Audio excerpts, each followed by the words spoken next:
Tussen 24 en 27 oktober 1944 werd er hard gevochten in Den Bosch. Maar uiteindelijk lukte het de 53e Welsche Infanteriedivisie om de stad te bevrijden. Ronald Houghton was een van de soldaten uit de divisie. Zijn zoon en kleinkinderen reisden deze week af naar Den Bosch om Ronald en zijn strijd te herdenken. He never talked about it very much.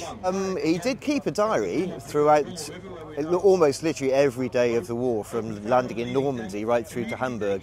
But it was just very, very tiny little snippets of where they were, not really any detail of what they're doing.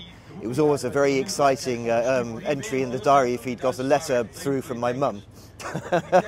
That was always very exciting, letter from home. I used my granddad for like all of my history projects growing up, because it was just such a big part of, like, you know, our life and his legacy and now, you know, our legacy.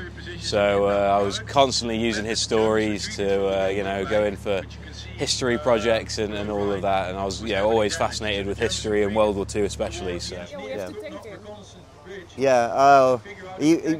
not completely, because he was artillery, so he was responsible for a lot of damage.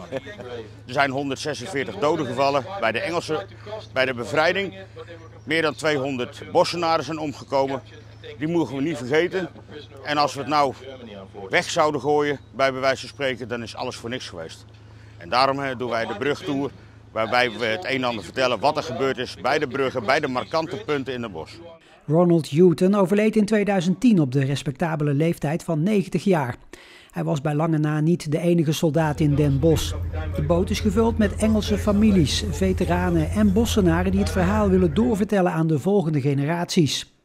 Herdenken wat er gebeurd is, dat moeten we blijven doen.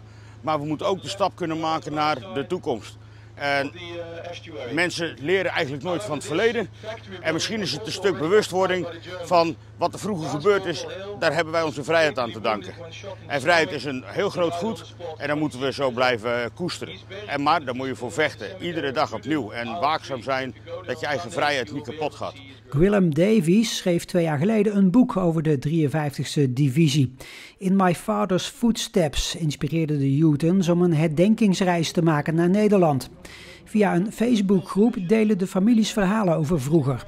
Ook het verhaal van Ronald. It was only really in lockdown, when we had the wonderful COVID, that I started researching his role in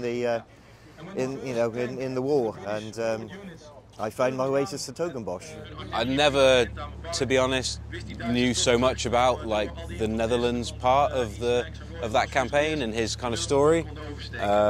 So especially this tour and just speaking to everybody else is, you know, have their fathers and grandfathers involved in the process. Just so many stories being shared around. You're just constantly learning. It was especially the dinner last night, just everybody talking and sharing, just learning so much. Yeah.